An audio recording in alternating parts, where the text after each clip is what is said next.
حق بات کی اور صبر کی وصیت کرنے والا ہو، جو خود بھلے نیک بن جائے مگر دوسروں کو نیکی کی دعوت نہ دیتا ہو، دوسروں کو برائی سے منع نہ کرتا ہو، وہ بھی نقصان میں ہے۔ عین ممکن ہے کہ جب گناہگار عذاب میں گرفتار ہو تو یہ بھی پکڑ میں آ جائے۔ اب یہ بات سمجھنی ہے کہ ایمان والا نقصان میں نہیں، نیکیاں کرنے والا یہ نقصان سے بچ جائے گا، اور دوسروں کو بھی نیکی کی دعوت دے، دوسروں کو بھی اچھی باتیں بتائے، یہ نقصان سے بچنے والا ہے۔ ہمیں چیک کرنا ہے یہ تینوں اوصاف ہمارے اندر ہیں کہ نہیں۔ قرآن کریم کی ایک مختصر سورت ہے، یہ مبارک سورت والعصر مکہ مکرمہ میں نازل ہوئی۔ اس پہ صرف ایک رکوع ہے، 3 آیتیں ہیں، 14 الفاظ ہیں اور 68 حروف ہیں۔ حضرت ابی بن کعب رضی اللہ تعالیٰ عنہ سے روایت ہے، رسول ذیشان مکی مدنی سلطان صلی اللہ تعالیٰ علیہ وسلم نے فرمایا جو سورہ عصر پڑھے اللہ پاک اس کے لیے صبر پر مہر لگا دے گا اور روز قیامت اہل حق کے ساتھ۔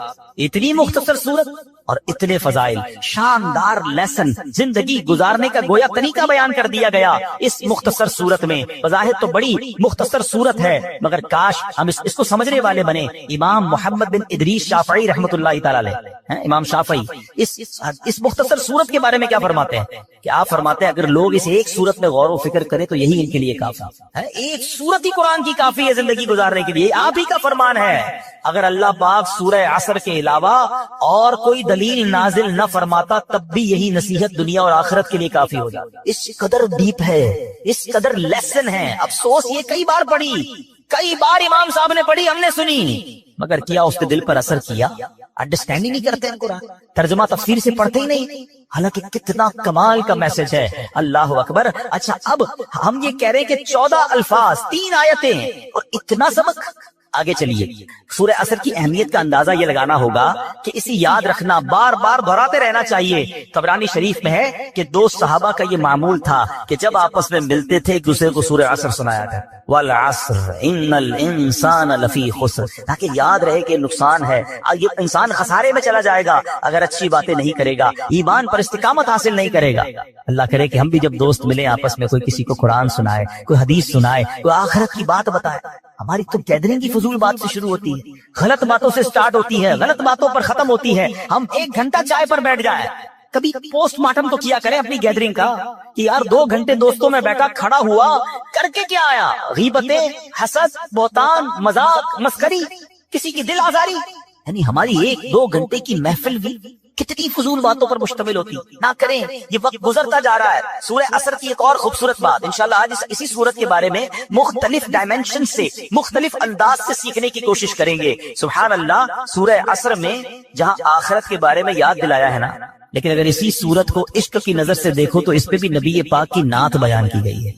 آپ کہیں گے ایسے کیسے؟ سبحان اللہ، مفسرین قرآن فرماتے ہیں کہ آپ کا جو یہ سورہ عصر میں جو نعت کا پہلو ہے نا، وہ نعت کا پہلو یہ ہے، والعصر کیا ہے؟ زمانے کی قسم۔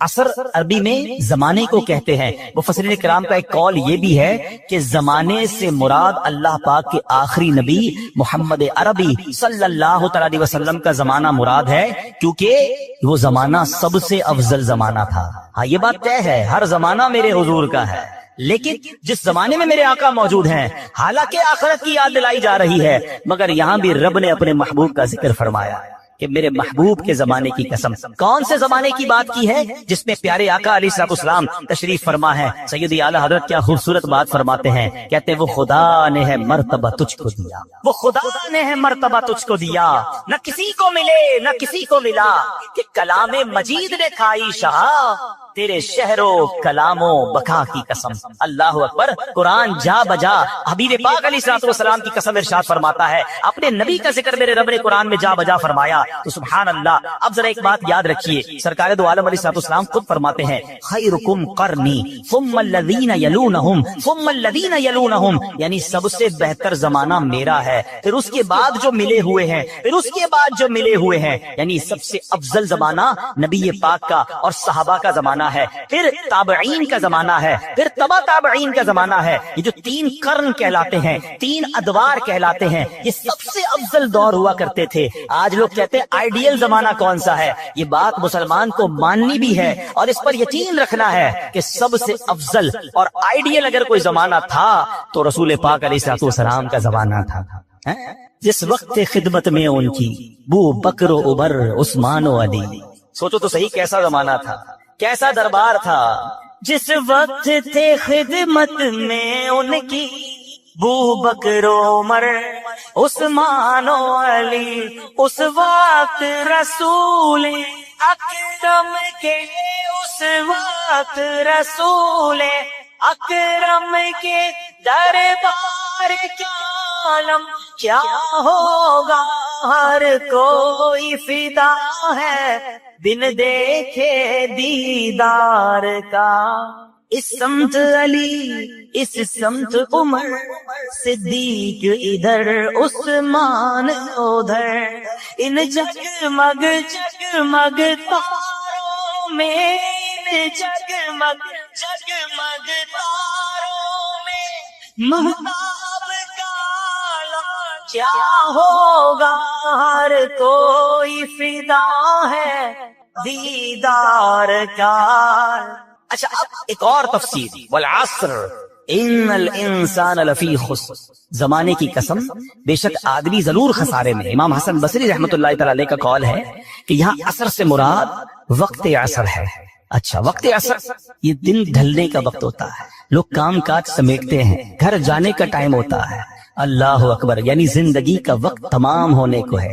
اللہ نے اس وقت کی یاد فرمائی ہے، ہمیں ارشاد فرمایا ہے. کیونکہ جب بندہ سارا دن کام کر کے کچھ کما کر گھر نہ جائے اور بچے کہیں کہ ابو کھانے کو کیا لائے ہو، ہمارے لیے کیا لائے ہیں، اور ہم کہیں کچھ نہیں لائے، تو بندہ جب خالی ہاتھ گھر جاتا ہے نا، شرمندگی کا سامنا ہوتا ہے. تو اللہ اکبر یہ بتایا جا رہا ہے زندگی کی شام ڈھلنے کو ہے، قیامت قریب آنے والی ہے. اے بندے جب تم میری بارگاہ میں آؤ گے اور خالی ہاتھ آؤ گے تو پھر قیامت کے دن کیسی شرمندگی اٹھاؤ گے. اپنی قبر میں اگر خالی ہاتھ جاؤ گے تو وہاں کیسے جواب دے سکو گے. تو ہمیں یاد دلایا گیا ہے کہ عصر کے وقت سے گویا یہ اشارہ دیا گیا ہے کہ اپنی آخرت کی دن ڈھلنے سے پہلے تیاری کر لی جائے. اللہ اکبر، سبحان اللہ. ہمارے بزرگان دین جو ہیں کس طرح سبق لیا کرتے تھے. تفسیر کبیر میں ہے ایک بزرگ فرماتے ہیں کہ میں نے سورہ عصر کی جو دوسری آیت ہے نا، والعصر ان الانسان لفی خسر، بے شک انسان خسارے میں ہے، کہتے میں نے اس آیت کو ایک برف بیچنے والے سے سیکھا.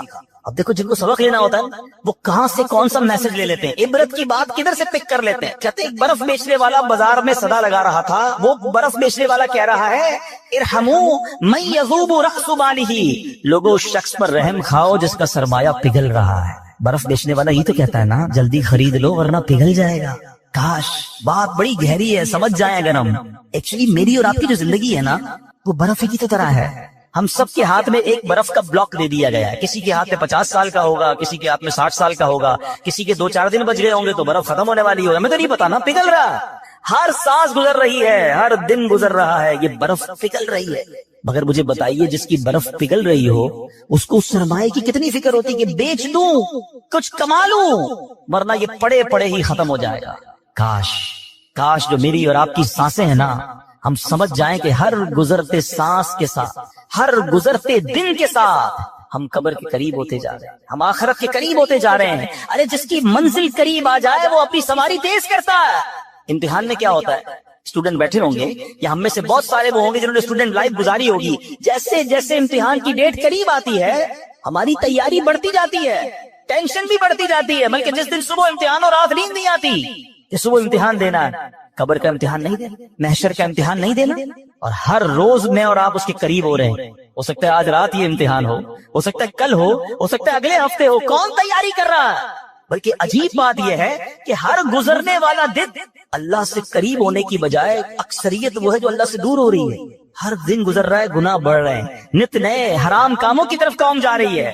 نہ کریں ایسا، برف پگھل رہی ہے. وہ شاعر کہتے ہیں نا، ہو رہی ہے عمر مثل برف کم، ہو رہی ہے عمر مثل برف کم، رفتہ رفتہ چپکے چپکے دم بدم، سانس ہے ایک راہ روئے ملک عدم، سانس ہے ایک راہ روئے ملک عدم، دفعتن ایک روز یہ جائے گا تھم، ایک دن مرنا ہے آخر موت، کر لے جو کرنا ہے آخر موت ہے.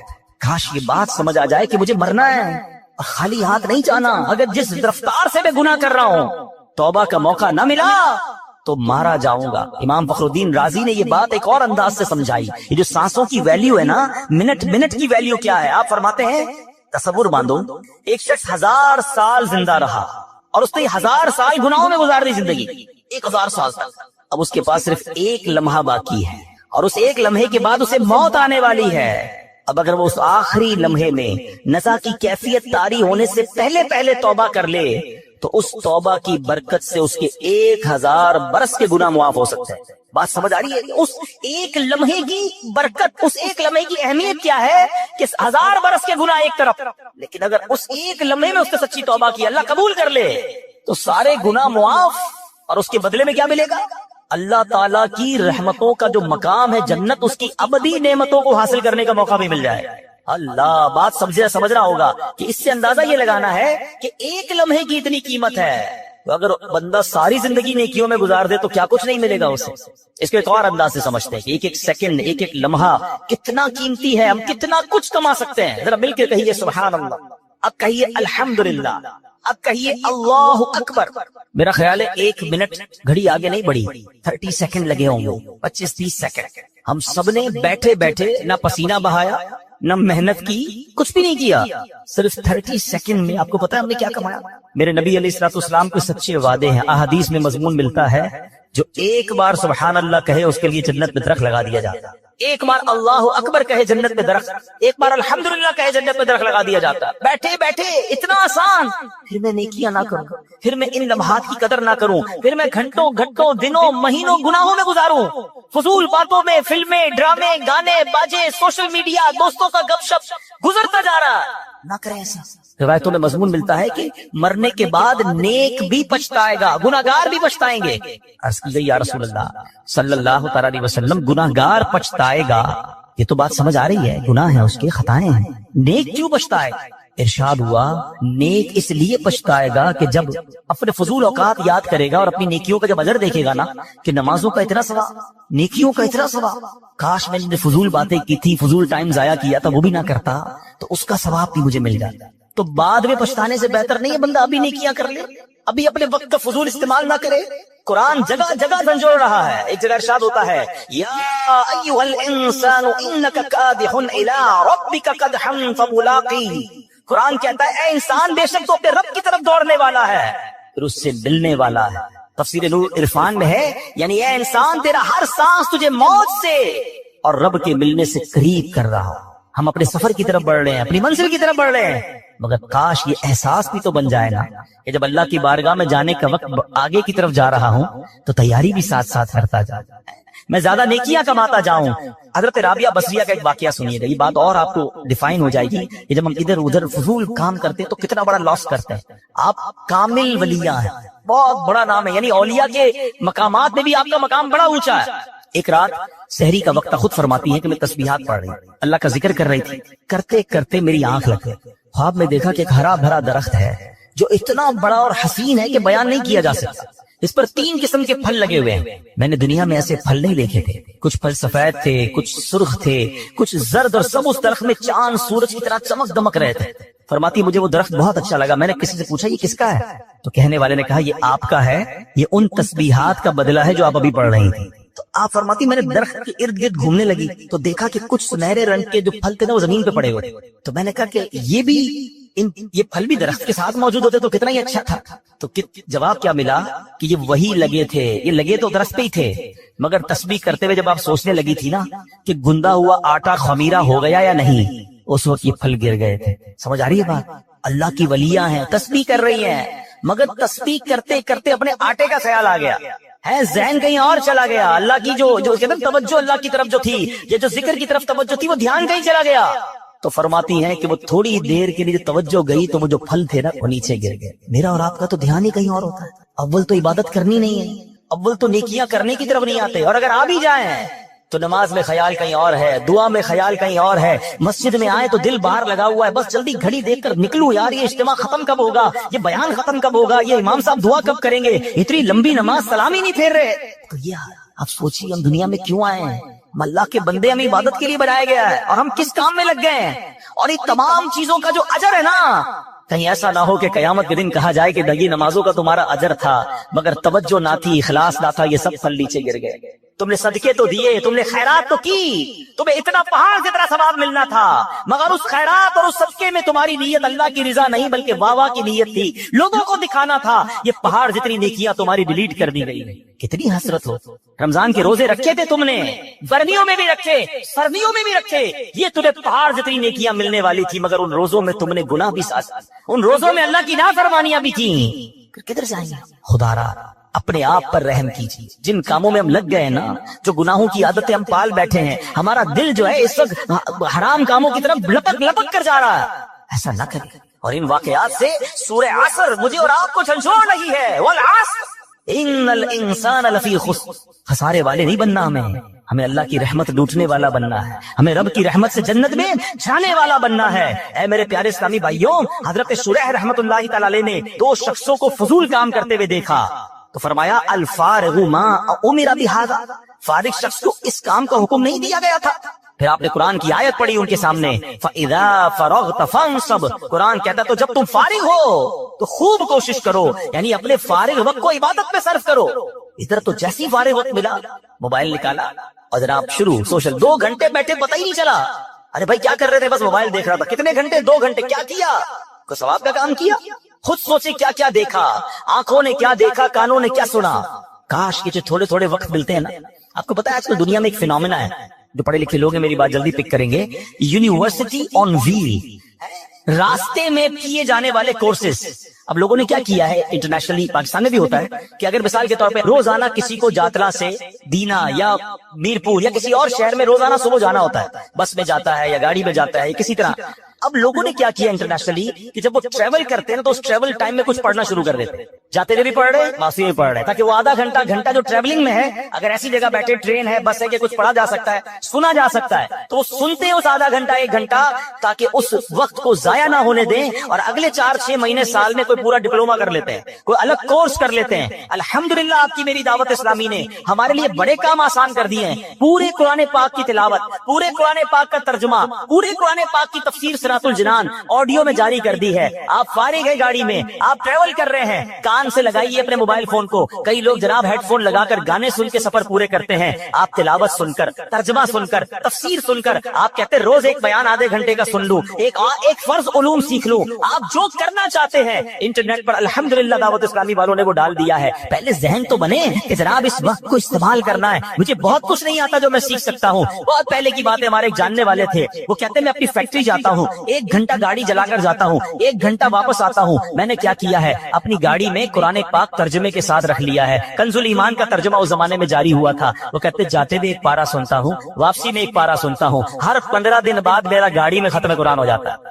کہتے ہیں اتنی بار سن لیا قرآن کہ اب مجھے امام صاحب تلاوت کرتے ہیں تو قرآن سمجھ آنے لگ گیا ہے کہ اس آیت کا ترجمہ کیا ہے. کتنا شاندار ذہن تھا. وقت میں چوز آیا کروں. اگر ہمارا ذہن بن جائے, مثال دیتا ہوں, ہمارا کوئی دوست ہمیں کہے یار ذرا بیٹھنا, میں آ رہا ہوں 10 منٹ میں, ہم فوری طور پہ رپلائی کیا ہوتا ہے, ٹھیک ہے آپ آئیے. ہم کیا کرتے ہیں 10 منٹ میں موبائل نکلے گا اور 10 منٹ موبائل دیکھتے رہیں گے. وہ 20 منٹ میں بھی آئے گا, میں پتہ نہیں چلے گا, مگر یہ 10, 15, 20 منٹ ضائع کر دیں گے. اگر ذہن ہونا وقت کی قدر کا, یہی موبائل باہر نکلے گا اور اسی موبائل میں اگر قرآن پاک ڈاؤن لوڈ ہوگا تو میرا ذہن بنے گا یار یہ 10 منٹ میں آئے گا, میں 10 منٹ میں سورہ یاسین کی تلاوت کر لوں گا.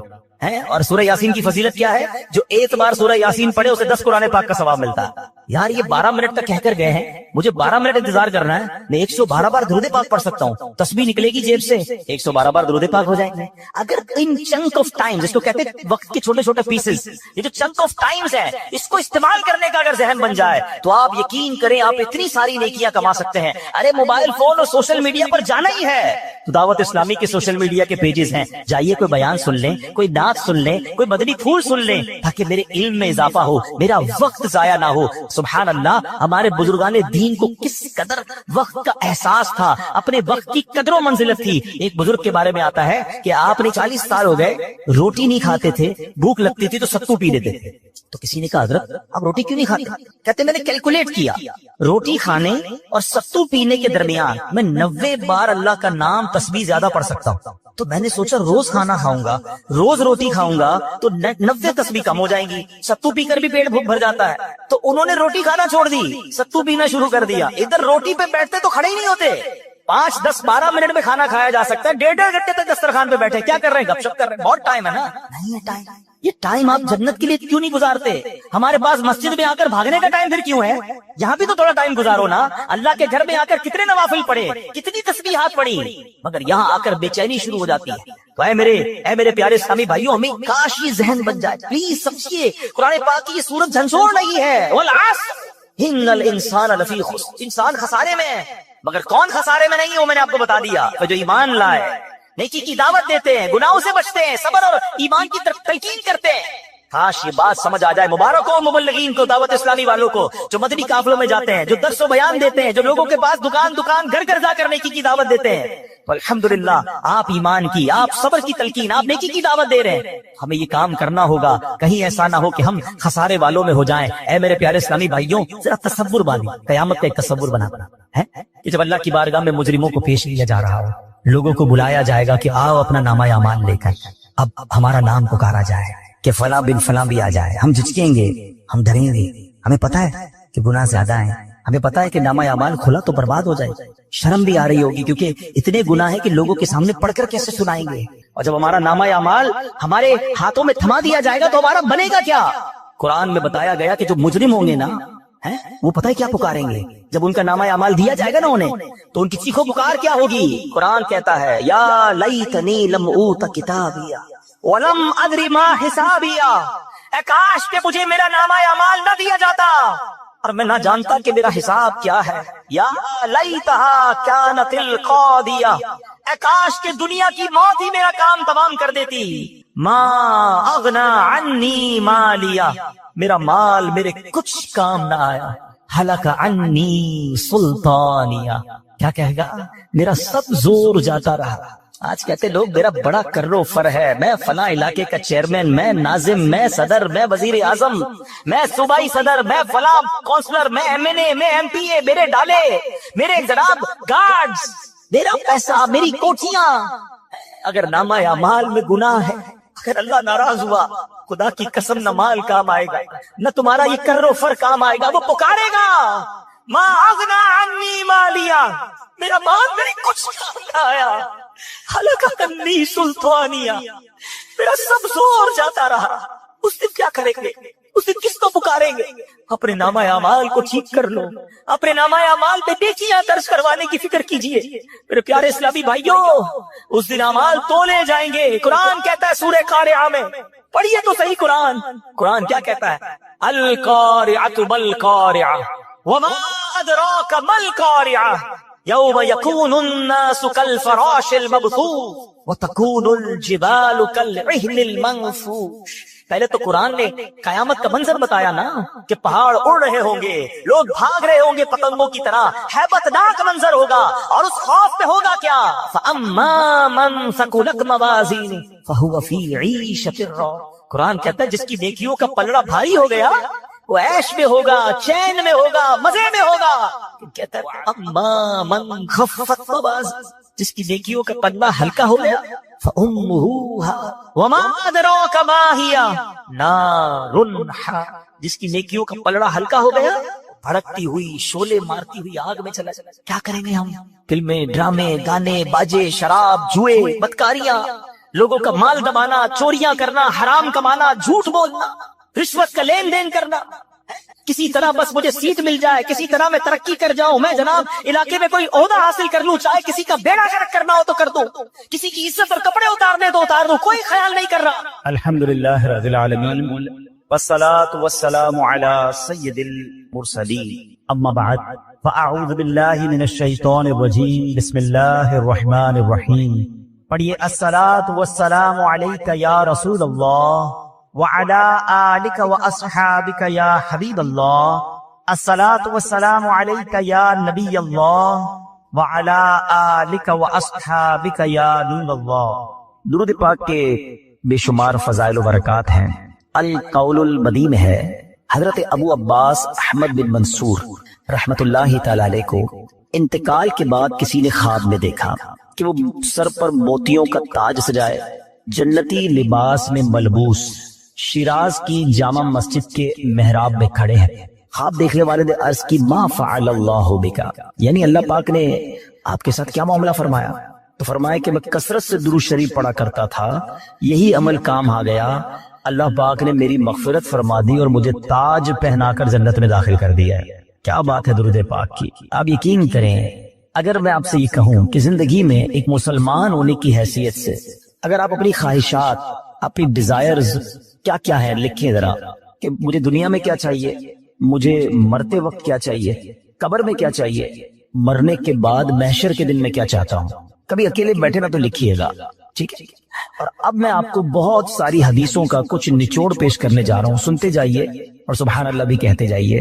اگر آپ روزی میں برکت چاہتے ہیں تو درود پاک پڑھیے، اگر آپ بیماری سے شفا چاہتے ہیں تو درود پاک پڑھیے، اگر آپ ذلت و رسوائی سے بچنا چاہتے ہیں تو درود پاک پڑھیے، اگر آپ عزت میں اضافہ چاہتے ہیں تو درود پاک پڑھیے، آپ مصیبتوں اور پریشانیوں سے بچنا چاہتے ہیں تو درود پاک پڑھیے، مرتے وقت کلمہ پڑھنا چاہتے ہیں تو درود پاک پڑھیے، مرتے وقت آقا کا دیدار کرنا چاہتے ہیں تو درود پاک پڑھیے، آپ یہ چاہتے ہیں کہ آقا اپنے مبارک ہاتھوں سے قبر میں اتارے تو درود پاک پڑھیے، اپنی قبر کو نور مصطفیٰ سے جگمگانا چاہتے ہیں تو درود پاک پڑھیے، قیامت کے دن نبی پاک کے پرچم تلے اٹھنا چاہتے ہیں تو درود پاک پڑھیے، آقا کے ہاتھوں جام کوثر پینا چاہتے ہیں تو درود پاک پڑھیے، اور سنیے آقا کے ساتھ جنت میں جانا چاہتے ہیں تو درود پاک پڑھیے، مدینے جانا چاہتے ہیں، بار بار جانا چاہتے ہیں تو درود پاک پڑھیے، اور زندگی میں دیدار مصطفیٰ کرنا چاہتے ہیں تو درود پاک پڑھیے۔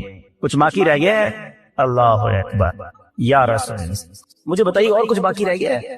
ایک مسلمان ہونے کی حیثیت سے what ever I need in دنیا اور ان ہیئر آفٹر، دنیا اور آخرت میں جو کچھ چاہیے، روزی برکت والی زندگی، عزت والی، پریشانیاں دور ہو جائیں، بیماریاں دور ہو جائیں، ذلت اور رسوائی سے بچا رہوں، ایمان والی موت ملے، جب تک زندہ رہوں مدینے آتا جاتا رہوں، آقا کی دید کرتا رہوں، آقا جنت میں ساتھ لے جائیں۔ اب کچھ باقی بچتا ہے؟ اب یقین کریں میں نے اپنی طرف سے نہیں بتایا، یہ جن کا کچھ مطالعہ ہے تو ان کو یاد آ رہا ہوگا کہ اس ہر جملے کے پیچھے کوئی نہ کوئی ایک روایت یا کوئی نہ کوئی حدیث موجود ہے۔ یعنی یہ سارے انعامات دنیا کے، قبر کے، حشر کے، یہ سارے انعامات نبی پاک نے درود پاک کی فضیلت میں بیان فرما دیے ہیں۔ یہ ایسے ہی شاعر نے نہیں کہا کہ ہر درد کی دوا ہے، صلی علی محمد، تعویذ ہر بلا ہے، صلی علی محمد صلی اللہ علیہ وسلم۔ پھر کیوں نہیں پڑھتے؟ یعنی اتنے سارے مسئلے حل ہو جائیں ایک ہی وظیفے سے۔ لوگ پوچھتے رہتے ہیں کہ وظیفہ بتا دیں، روزی میں برکت کا بتا دیں، پریشانی دور ہو جائے بتا دیں، مدینے کا کوئی وظیفہ بتا دیں، تو یہ سارے وظیفے درود پاک میں چھپے ہوئے ہیں۔ پکڑ لو نا درود پاک، پھر دیکھیں اس کی کیسی برکتیں آپ زندگی میں دیکھیں گے، آپ کا چہرہ شاش بشاش ہو جائے گا، آپ کی طبیعت فریش ہو جائے گی، آپ کو مزے کو مزہ آ جائے گا۔ بس درود پاک کی کثرت پڑھتے رہا کریں، پڑھتے رہا کریں، انشاءاللہ برکتیں ہی برکتیں۔ میں بھی نیت کروں، آپ بھی نیت کریں۔ ایک اور خوبصورت بات بتاؤں، جو بڑی خوبصورت آیت ہے، میں سمجھتا ہوں شاید دنیا بھر کے عاشقان رسول کو یہ کم از کم آیت تو سب کو یاد ہوگی۔ کون سی آیت؟ ان اللہ وملائکتہ یصلون علی النبی یا ایھا الذین آمنوا صلوا علیہ وسلموا تسلیما۔ مل کر درود پاک، اللہم صل علی سیدنا ومولانا محمد طب القلوب ودوائها وعافیت الابدان وشفائها ونور الابصار وضیائها وعلى آلہ وصحبہ وبارک وسلم۔ اب یہ جو آیت درود ہے نا، شعبان کے مہینے میں نازل ہوئی ہے، تو چلو نیت کر لیں انشاءاللہ اب سے روزانہ کثرت سے درود پاک پڑھیں گے انشاءاللہ۔ آئیے مل کر محبت کے ساتھ ایک بار پھر درود پاک، صلو علی الحبیب صلی اللہ تعالی علی محمد صلی اللہ علیہ وسلم۔ مشہور صحابی حضرت ابو ہریرہ رضی اللہ تعالیٰ عنہ فرماتے ہیں کہ ایک مرتبہ میں رسول اکرم نور مجسم صلی اللہ تعالی علیہ وآلہ وسلم کی ابتدا میں نماز عشاء پڑھ کر واپس جا رہا تھا۔ میں نے دیکھا کہ ایک عورت اپنے آپ کو